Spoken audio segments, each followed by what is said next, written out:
Details about what led to the deadly shooting of a teenager near a school bus stop. We're also learning more about the victim, a 16-year-old boy who briefly attended Whiteland Community High School in Johnson County. And the plea tonight from Greenwood's police chief. WRTV's Kaitlyn Kendall is live on the south side of Greenwood where that shooting happened. Kaitlyn.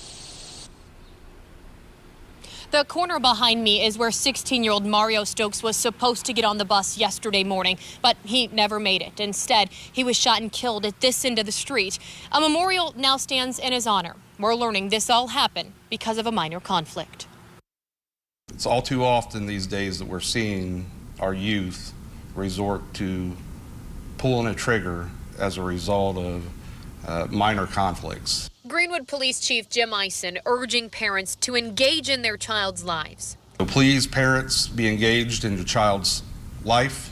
Talk to them, teach them appropriate conflict resolution, teach them the consequences of their actions. Chief Eisen says the victim, 16-year-old Mario Stokes, and the suspect were acquaintances, adding the two had a minor conflict. Minor conflict? It's just not worth it. Family tells WRTV that minor conflict was over a stolen moped. Chief Eisen says the suspect was found about 3 hours after the shooting near a cornfield, walking into a backyard in the neighborhood where the shooting happened. He says the suspect was soaking wet and dirty. WRTV captured police searching that field Friday morning. The chief couldn't confirm what they were looking for and wouldn't say if the gun has been recovered. You know, it can happen anywhere, and it does. And you know, unfortunately, it's happened on our doorstep this year. I'm so glad to have the opportunity to talk about Mario because he was different. Kareem Hines, the founder of New Boy, an organization that empowers youth and focuses on instilling change. Mario brought a certain energy to our program that was contagious. Mario was a member of the group for about a year. He was very transparent about who he was, but even more transparent and honest about who he really wanted to be.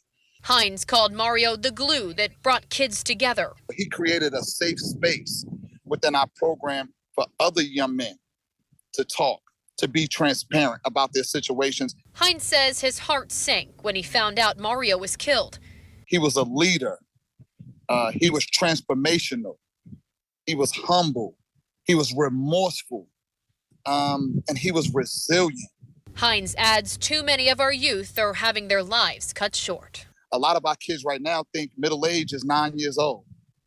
We have to teach them middle age is not 9 years old. You know, their life expectancy is 18, 20 at the most. It's our job as mentors, not just within New Boy, but other programs, to make sure these young people know that you have something to live for. New Boy is an organization based out of Indianapolis. Hines says that Mario was a vibrant, beautiful young man whose mission in life was to help change the lives of other young men and the direction their life was headed. He also says Mario received several awards while at his time in New Boy for character development and most improved. Tonight at the Whiteland football game, they'll be holding a moment of silence to honor Mario. Working for you live in Greenwood, Kaitlyn Kendall, WRTV. Just absolutely heartbreaking. Kaitlyn, thank you. You can read the latest about the deadly shooting of a teen in Greenwood and what the police chief has to say about this case. We have that for you up right now on our website at WRTV.com and also on the WRTV app.